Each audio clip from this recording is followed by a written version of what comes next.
going on, Jerome's? So after the frustration of the Lions game, no moral victories there, as well as the no call, no show against the Rams and how it ended.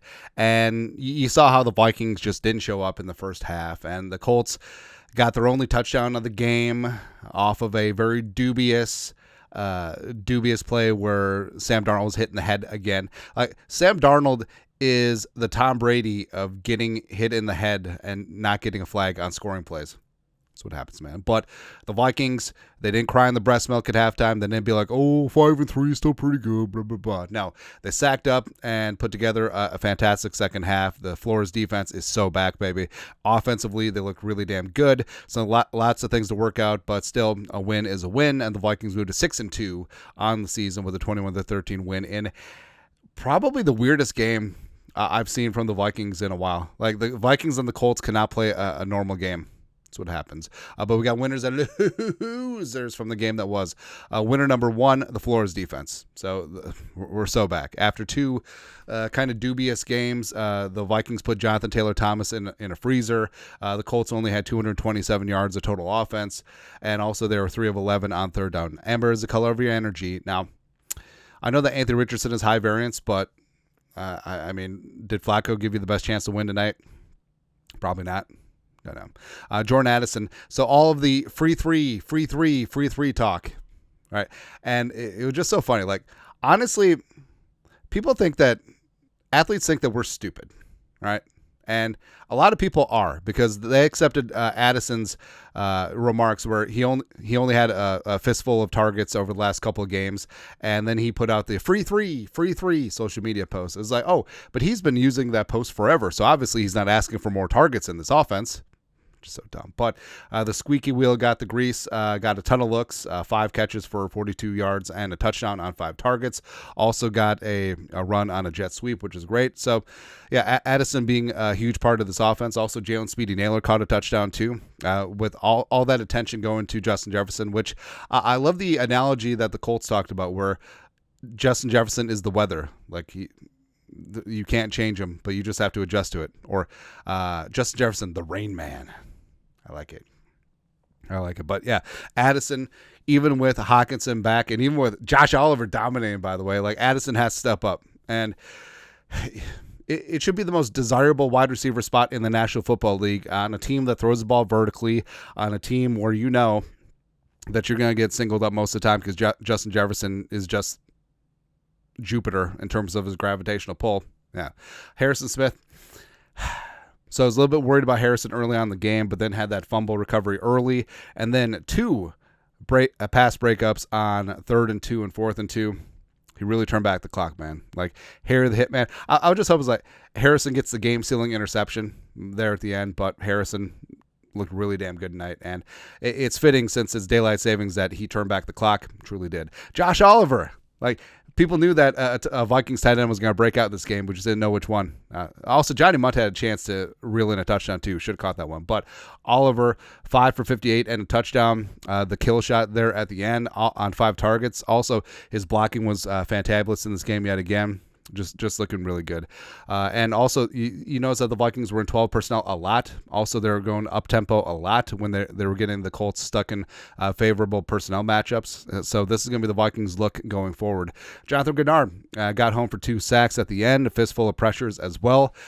Jonathan Grenard's playing like an all-pro, right? And I know that people only look at the sacks, but in terms of pressure rate, Grenard is consistently bringing that quick pressure, and he's getting after things. It's a fantastic pickup for the Vikings. Also, I'm pretty sure that Grenard and Pace did the Danielle Hunter kick through the door sack dance at the end. I don't know, man. I don't know. I don't know if he's been doing that all year or if that was just a shot. Who knows? Or an homage, maybe. Justin friggin' Jefferson, he tied with Thielen now on the all-time receiving list, which people are making a big deal out of. Like, he's going to break it. Yeah. But 7 catches for $137 on 9. Also had a 22-yard pass to Aaron Jones off of the double pass. Plus recovered the onside kick, which Justin Jefferson should not be on the hands team. I understand that it's a high leverage spot, but guys on the hands team get lit up all the time. You should not have your wide receiver 1 and the best player in the game on hands team. Like, lots of other guys are capable. But Hockenson, just great that he's back there, getting back into the swing of things. Had 3 catches for 27 on 4. Bit of a scary moment. Took a shot at the legs, but props to Kenny Moore for actually being a football player and you're wrapping up and actually tackling Hockenson versus just throwing a shoulder at a knee, which I don't know. Apparently, some other defensive backs who also wear blue jerseys just kind of do that. Also, love seeing Brian Branch get ejected. Running backs wise, Aaron Jones, Cam Akers. So Cam Akers is completely taken over the RB2 spot. So Ty Chandler's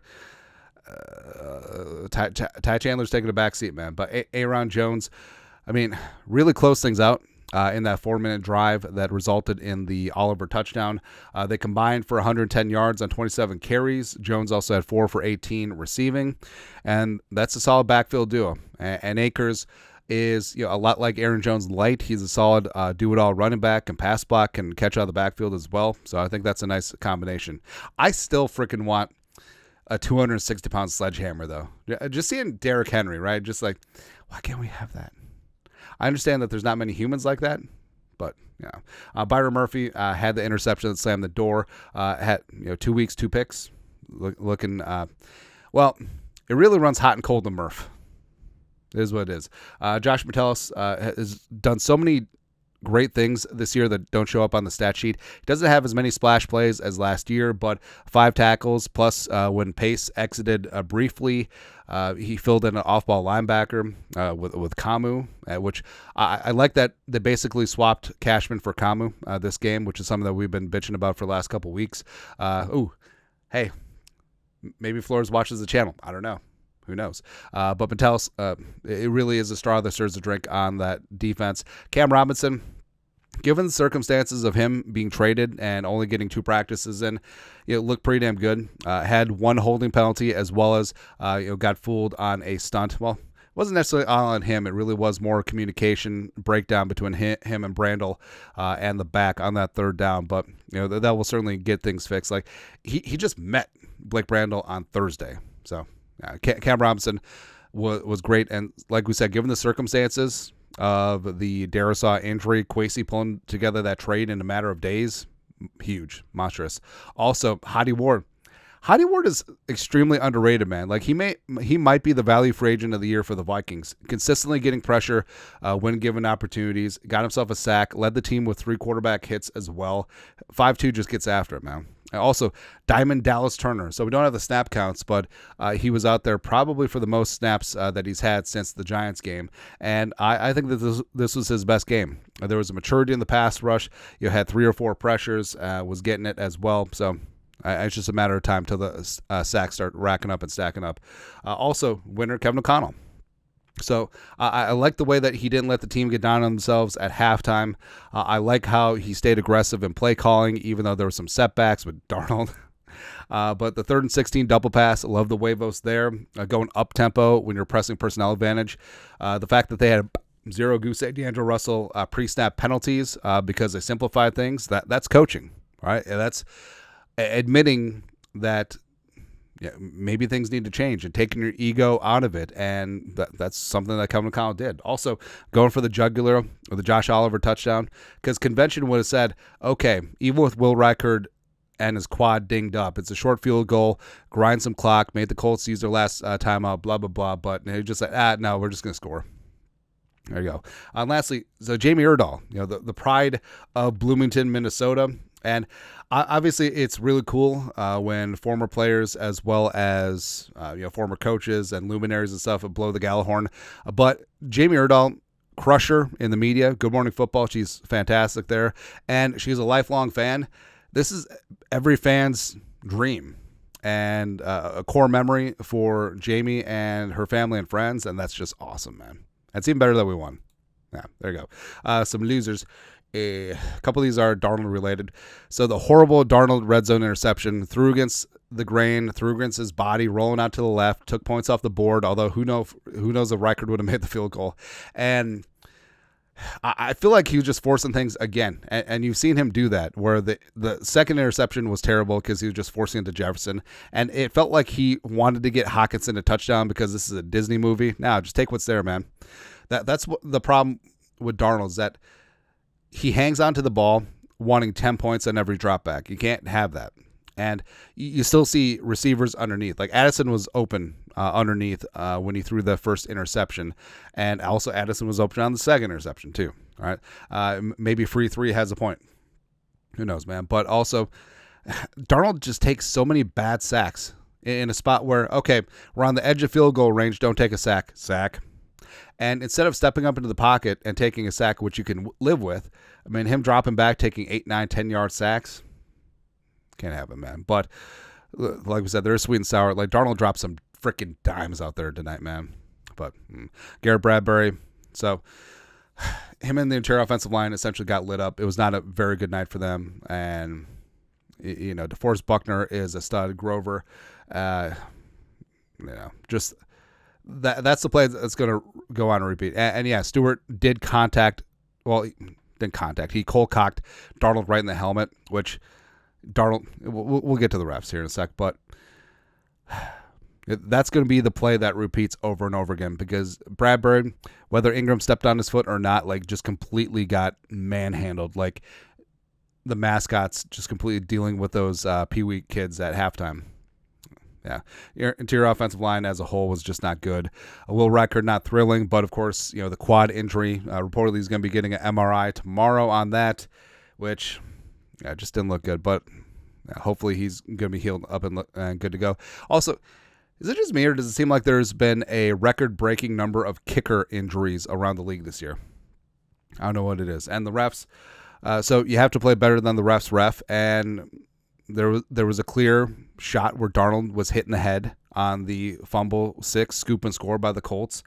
And also, hey, I was told that scoop and scores are blown dead in Vikings-Colts games at US Bank Stadium. But yeah, that was a big-time play in the game. It resulted in the only touchdown for the Colts. And, you know, that definitely put a damper on the momentum. And that definitely changed things in the first half. But like we said, you have to play better than the refs ref, and the Vikings did not do that against Rams. They did that against the Colts. Right. So now around Jacksonville, Vikings are 6-2, and next 3 games, I mean, people say it's the soft part of the schedule, but every single game is tough, and especially if the Vikings don't show up for parts of the game, it makes it exceedingly tough. All right, so look to go 1-0 on the season next next Sunday in Jacksonville, which I don't know, like, I feel like there's going to be a ton of Vikings fans at Jaguars, at Titans, because Vikings fans travel, plus the weather's starting to get a little bit nipply up here in the great state of Minnesota. And, you know, Jacksonville's not like a party hub, but, I mean, at least it's Florida, right? And Nashville's going to be great. In-laws are going down to Nashville. A lot of Vikings fans are, too.